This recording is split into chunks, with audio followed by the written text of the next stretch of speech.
संबंध पूर्व श्लोक में अपने शरीर के शोक जनित 8 चिन्हों का वर्णन करके अब अर्जुन भावी परिणाम के सूचक शकुनों की दृष्टि से युद्ध करने का अनौचित्य बताते हैं। निमित्तानि च पश्यामि विपरीतानि केशव न च श्रेयोनुपश्यामि हत्वा स्वजनमाहवे। हे केशव, मैं लक्षणों यानी शकुनों को भी विपरीत देख रहा हूं और युद्ध में स्वजनों को मारकर श्रेय माने लाभ भी नहीं देख रहा हूं। व्याख्या, निमित्तानि तपस्यामि विपरीतानि केशव। हे केशव, मैं शकुनों को भी विपरीत ही देख रहा हूं।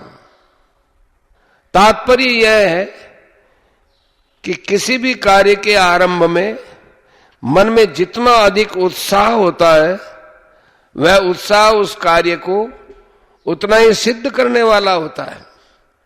परंतु अगर कार्य के आरंभ में ही उत्साह भंग हो जाता है, मन में संकल्प विकल्प ठीक नहीं होते, तो उस कार्य का परिणाम अच्छा नहीं होता।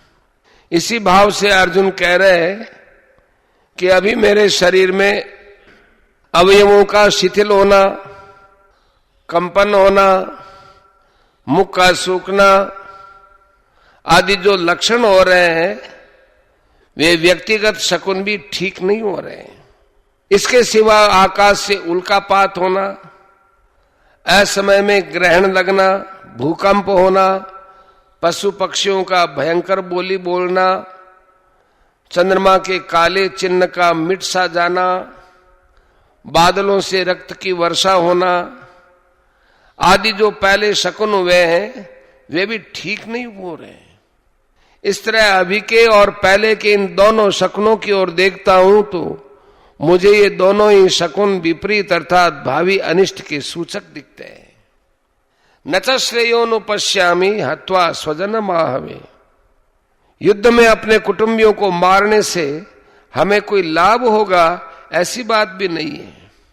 इस युद्ध के परिणाम में हमारे लिए लोक या परलोक दोनों ही हितकारक नहीं दिखते हैं। कारण कि जो अपने कुल का नाश करता है वह अत्यंत पापी होता है। अतः कुल का नाश करने से हमें पाप ही लगेगा जिससे नरकों की प्राप्ति होगी।